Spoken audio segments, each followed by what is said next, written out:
His hands were on me, his breath burned my skin, and his eyes said more than words. He stopped for a second, as if to give me a chance to back away, but I didn't. His voice broke as he whispered my name, and his fingers tightened around my waist.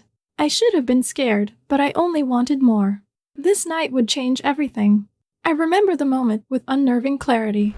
It was the beginning of a day I never thought would unravel like this. My mother had left early that morning, catching her flight for a business trip without a backward glance. The house, usually filled with her subtle energy, felt oddly empty.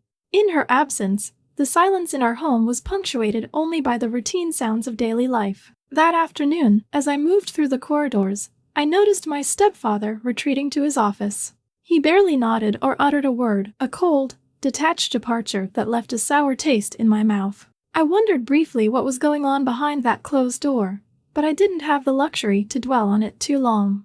The day pressed on, each tick of the clock a reminder that I was alone in a house that felt increasingly unfamiliar. Later that night, I awoke abruptly.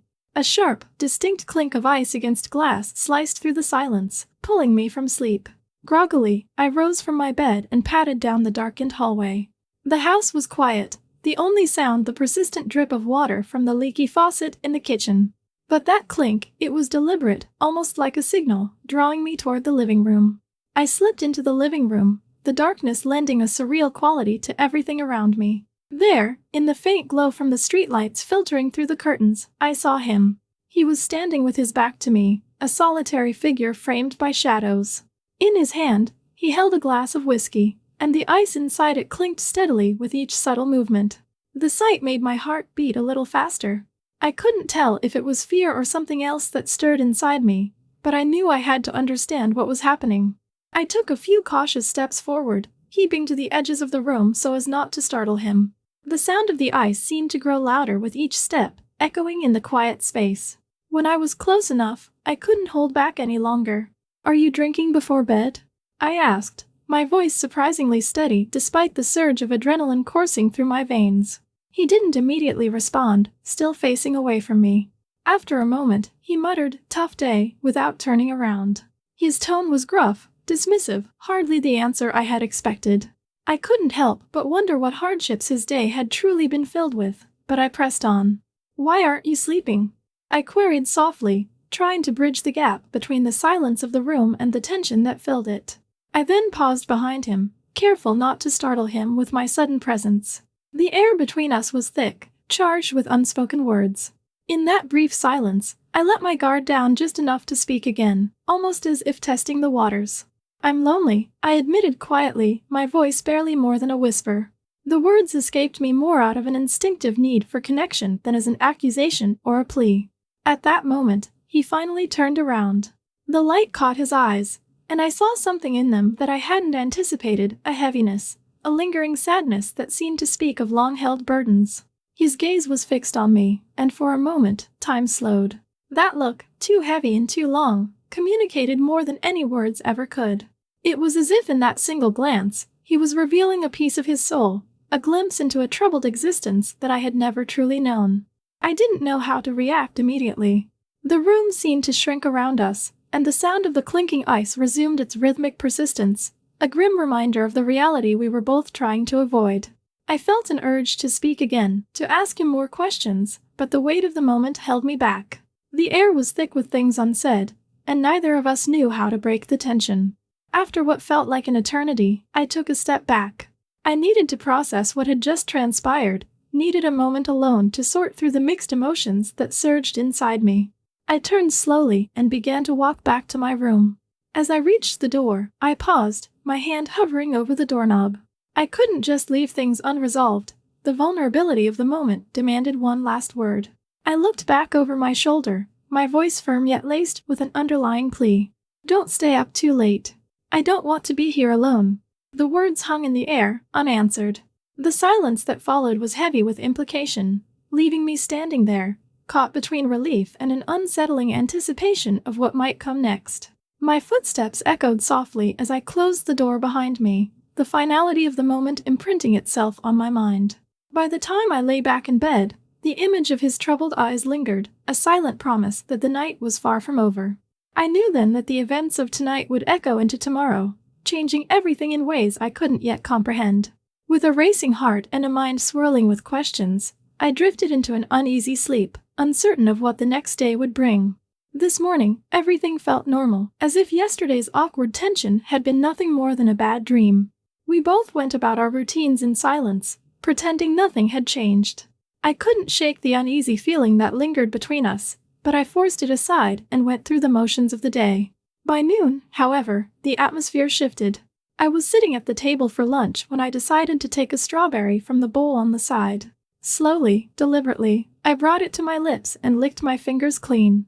It wasn't just about the fruit, it was a subtle, intentional act, a small challenge to the unspoken tension that had built up over the past few days. I hoped that by doing so, I could coax out some reaction from him, some sign that he noticed the change.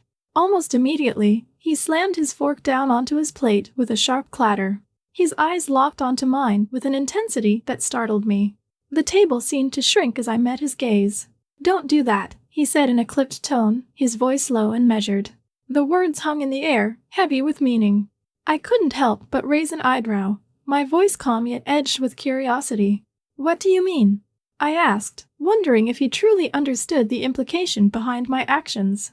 His eyes remained fixed on me, and for a long moment, silence reigned between us. Finally, he replied, "You know." His tone left no room for further discussion, and I could tell that he was struggling with something, an emotion or desire that he had been holding back until now. I shifted my weight in my seat and decided to push the boundaries just a little more. I stood up and walked toward the refrigerator to grab a bottle of water, making sure to lean forward in such a way that my dress rode up ever so slightly. I knew the look I was inviting. I needed him to notice, to react. As I reached for the water, I felt his eyes on me again. He turned away momentarily, as if trying to hide his reaction, but then his hand clenched the edge of the table so tightly that the knuckles turned white. That small, almost imperceptible gesture spoke volumes about the turmoil brewing beneath his composed exterior. The rest of the afternoon passed in a blur. The earlier tension at the table had left me both exhilarated and unnerved. I couldn't decide if I was in control or if he was pushing me into a corner from which there was no escape. The silent game of glances and unspoken challenges continued until the end of the day. Later, after lunch, he left for his usual run. I sat alone for a while, my mind replaying every detail of our encounter. I knew he needed that time to clear his head, but something inside me was itching for more, a need to see if the walls he had built around himself were beginning to crumble. When he returned, he was drenched in sweat and wore a tight-fitting t-shirt that accentuated every line of his body. The transformation was immediate. The rigid, distant figure from earlier now seemed more vulnerable, more human. I walked past him in the hallway, my steps slow and measured, deliberately drawing his attention. I stopped short and looked at him, my tone light yet probing. "Nice shape for your age," I remarked with a hint of a smile, letting the comment hang in the air. He didn't reply immediately. Instead, he simply stared at me, his expression unreadable. After a few moments that stretched on too long, he moved toward the bathroom. I watched as he paused in the doorway, his eyes meeting mine once more. In that brief silence, his next words cut through the tension. "I'm too old for such games, Emma," he said, his voice laced with resignation and something else, something I couldn't quite decipher. Even as he spoke, he didn't close the bathroom door completely, leaving it ajar. That final, deliberate act was as loaded as his words, a signal that while he tried to maintain his distance, the game between us was far from over. Standing there, I couldn't shake the feeling that this encounter was merely a prelude to events that would redefine our relationship entirely. By the time he lingered in that doorway, not fully retreating, I realized that the boundaries we had drawn were beginning to blur.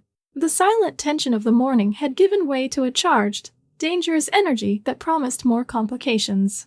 I took a deep breath, knowing that the rest of the day, and perhaps my life, was about to change in ways I couldn't yet imagine.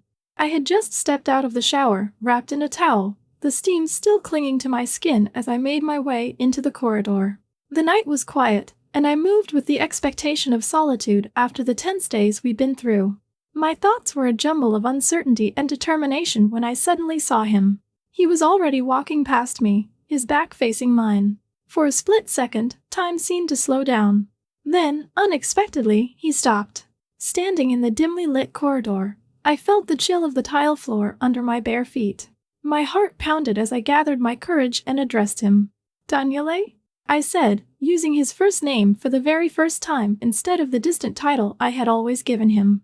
The sound of my voice seemed to break the silence, and for a moment, neither of us spoke. He slowly turned to face me. Our bodies were separated by only a few centimeters, the closeness making every heartbeat louder and every breath more significant. The air between us was heavy with unsaid words and past regrets. I could see the conflict in his eyes, a mix of determination and resignation that made me question everything I thought I knew about him. Without warning, his tone shifted, cutting through the tension like a razor. "If you don't come with me now, I will do something we'll both regret," he stated firmly. His words were laced with a seriousness that left no room for negotiation. The directness of his threat sent a jolt of adrenaline through me, and I instinctively braced myself for what might come next. I met his gaze, unflinching. "And if I don't come?" I replied, my voice steady despite the turmoil inside. My question hung in the air, challenging him to reveal more than the carefully guarded secrets behind his eyes. For a long moment, he simply stood there, his breath catching as if the answer was caught in his throat. I could see the tension ripple across his face, a battle of will unfolding silently between us. His hand hovered near my shoulder, an almost tangible promise of contact that he never allowed to materialize.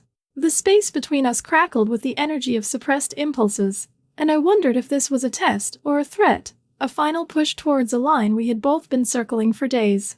Then, with a force that surprised even me, he pushed himself off the wall. His movement was sharp and decisive as he turned abruptly and headed towards his office. The sound of his footsteps echoed down the corridor, a stark reminder that the moment of intimacy had passed as quickly as it had arrived. I stood there for several seconds, processing the encounter, my mind racing to understand what it all meant. The confrontation left me with more questions than answers. Had I misinterpreted his intentions, or was this a clear sign that he was unwilling or unable to bridge the gap between us? The weight of his words lingered, and I could feel the pull of our unspoken history threatening to overwhelm me. I retreated slowly back to my room, every step measured and deliberate, knowing that nothing would be the same after this night. Later, as darkness deepened and the house settled into an uneasy quiet, I sat by my window trying to make sense of the evening. The memory of that near touch, that promise hanging in the charged space between us, haunted me. I listened intently to every creak and whisper in the silence, but then I heard it, a familiar sound that brought me back to the present. In the dead of night, I could hear him in his office, pouring himself another whiskey. The steady clink of ice against glass served as a stark reminder of our reality, a reality filled with unspoken conflicts, uncertain intentions, and the irreversible steps we had both taken. The evening had an unexpected twist. By chance, we ended up alone in the living room. The house was quiet, the kind of silence that makes every small sound seem louder. I sat down on the sofa and casually draped my legs across it. As I shifted, I noticed my dress riding up slightly, the fabric revealing a glimpse of skin I wasn't entirely sure I wanted him to see. Yet, it felt like a silent invitation, a challenge I was ready to accept. He was on the other side of the room, his eyes fixed on the television. The flickering images played across his face, but I could tell his mind was somewhere else. I caught a glimpse of him swallowing hard. The sound was loud in the quiet room, a signal of the internal battle he was fighting. I could see his hand, clenched tightly into a fist as if trying to contain emotions that were building up. I cleared my throat, breaking the stagnant silence. "Daniele, I know what you want to say," I said firmly, my voice steady. It was the first time I addressed him by his first name in this manner, stripping away the layers of formality and distance that had always defined our interactions. I wasn't sure if my words would provoke him or if he had been waiting for someone to speak up. Without warning, he jerked upright from the couch. The sudden movement startled me, and I saw his eyes narrow, a flash of anger, or was it desperation, crossing his face. "You don't understand what you're doing," he snapped, his tone carrying a mix of warning and frustration. There was a harsh edge to his words that left little room for debate. I leaned forward, my heart pounding faster as the tension between us escalated. "I'm an adult, right?" I countered, my tone cool but edged with defiance. I knew what I was doing, and I wasn't about to be intimidated by his sudden outburst. My actions over the past few days had been deliberate, a silent conversation that needed to be acknowledged, even if it meant stirring up old conflicts. He didn't respond immediately. Instead, he turned and started walking past me, his movements rigid and controlled. I reached out instinctively, letting my fingers brush against his wrist. The contact was light but charged with meaning. I could feel the tension in his skin, the tightness of his grip not yet released, as if he were holding back a storm. He paused for a fraction of a second, and I could sense that my touch had interrupted his momentum. Without turning to look at me, he took a deep breath, as though he was trying to steady himself before speaking again. "Don't make me, Emma," he said quietly, the words heavy with implication and a hint of vulnerability. His voice lacked the earlier aggression, replaced by something that almost sounded like a plea. The air between us felt charged, the space alive with the weight of everything unspoken. I watched him carefully, trying to gauge whether his words were a challenge or a warning. Every muscle in my body tensed, waiting for his next move, for the moment when his resolve might finally break. I knew that this wasn't just about a flirtatious game anymore. It was a turning point, a collision course set by our conflicting desires and stubborn pride. For a long moment, we stood there in silence, the only sound the low hum of the television and our uneven breathing. The earlier events of the past few days, the stolen glances, the half-spoken words, all led up to this critical juncture. I wasn't sure what I expected to happen next, whether he would come back to me, or if he would push me further away, but I knew that neither of us could ignore the current any longer. The living room, our unintended battleground, felt charged with raw emotion and unresolved tension. Every detail, the slight rise of my dress, the way his hand remained clenched, the steady pace of our exchanged words, spoke of a game that was as dangerous as it was inevitable. I was no longer the passive observer in this struggle. I had stepped up, challenging him and, by extension, challenging the roles we'd both been forced to play for so long. As I felt his presence recede into the corridor, I couldn't shake the intensity of the moment. I listened, almost in a daze, as the soft sound of footsteps faded away, leaving me alone with the echo of his warning. The silence returned, but it was different now, thicker, laden with the promise of further conflict and change. I realized that our paths were now irreversibly intertwined, that this confrontation would mark a turning point in our complicated relationship. In the quiet that followed, I closed my eyes for a brief moment, studying myself. I knew that whatever came next, there was no turning back.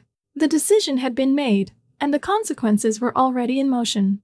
I opened my eyes slowly, determined and unyielding, ready to face whatever lay ahead. Then, in the dim light of the living room, as I absorbed the weight of everything unsaid, I heard it, my own voice, barely audible, whispering into the charged silence. "I've already made you." Deep night. The house was swallowed by darkness, and every creak of the floorboards felt amplified in the still silence. I made my way through the dim corridors, each step measured as I approached his office. My heart hammered against my chest, not with fear, but with a dangerous anticipation. Tonight was the culmination of everything we had been dancing around for days. I paused at his office door, gathering my resolve. With a deep, steadying breath, I pushed the door open and stepped inside. There he was, seated in his favorite armchair. His shirt was unbuttoned, the fabric slipping off his broad shoulders, and a glass of whiskey glistened in his hand. The soft amber light from a single lamp flickered across his tense features, emphasizing the rugged lines of his face and the vulnerability he usually masked so well. I closed the door behind me and moved closer, my steps silent against the polished floor. The air in the room was thick with unspoken words and the heady mix of alcohol and desire. Without any preamble, my voice, tender yet laced with the weight of what we'd both been avoiding, broke the silence. "We've gone too far to pretend," I said, each word deliberate, meant to pierce the layers of pretense we'd maintained for so long. For a long moment, he simply stared at me. His eyes, dark and turbulent, searched mine as if weighing the consequences of every unsaid thought. I could see the internal conflict playing across his face, regret, longing, defiance, and it was then that he did something I never expected. Silently, as if compelled by a force beyond his control, he set his whiskey glass aside and leaned forward. In that instant, his restraint vanished. He did what he had promised himself he would never do, and in that fleeting moment, all his walls came crashing down. I stood frozen, a mix of shock and a perverse sense of satisfaction surging through me. The transformation was palpable. The man who had spent so many nights avoiding every hint of intimacy now showed every raw emotion in his eyes. It was as though the final barrier had been breached, and nothing could bring back the old distance between us. He no longer fled from what was right in front of him. Instead, he met me head-on, his actions defiant and irreversible. Before I could even process the rapid change in our dynamic, the sound of the door slamming open shattered the charged atmosphere. I turned sharply toward the noise, my heart skipping a beat. Standing in the doorway was the one person we had both been desperate to keep away from this sordid unfolding, my mother. Her eyes widened in a mixture of disbelief and fury as she took in the scene before her. The office bathed in low light, me standing there, and him, caught in the act he swore he would never allow to happen. Time seemed to slow as I watched the expression on her face. The shock was evident, but so was a seething anger that promised scandal and irrevocable change. The delicate balance we had been precariously maintaining was now shattered beyond repair. In that split second, all the suppressed secrets, the hidden glances, and the forbidden desires collided, leaving nothing but chaos in their wake. For a long moment, we all stood there in a frozen tableau of raw emotion and scandal. My mother's eyes, fierce and unyielding, locked onto mine, as if demanding an explanation for the betrayal she now witnessed. He, still seated but no longer in control of his actions, looked down at his hands, shame and conflict battling in his silence. I felt a surge of adrenaline mixed with guilt and a strange exhilaration that made it hard to breathe. My mind raced, every rational thought drowned out by the crashing wave of consequences. I had known this risk, had played with fire for days now, but nothing could have prepared me for the sheer intensity of this moment. The scandal that was unfolding before us was not just a minor transgression. It was a rupture that threatened to dismantle everything we had built in our twisted, secret world. I took a step forward, my voice trembling slightly as I tried to bridge the gulf that now separated us. "Mom, I can explain," I began, but the words faltered on my tongue as I realized that explanation might be impossible.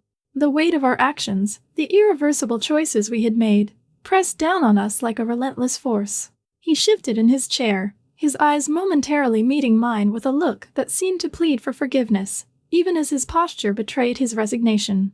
I could tell that deep inside, he was as aware of the magnitude of our mistake as I was. The tension in the room was unbearable, a noose tightening around our collective fate. Then, in the midst of the silence that followed, my mother's voice cut through the chaos with ice-cold precision. "This is unacceptable," she declared, her tone leaving no room for negotiation. The finality in her words confirmed what we had both feared. Our lives were about to change forever. In that charged moment, the scandal had fully erupted, the fragile facade of our secret world collapsing into a mess of shattered trust and broken promises. As I stood there, caught between the man I thought I knew and the reality of what we had done, I realized that nothing would ever be the same again.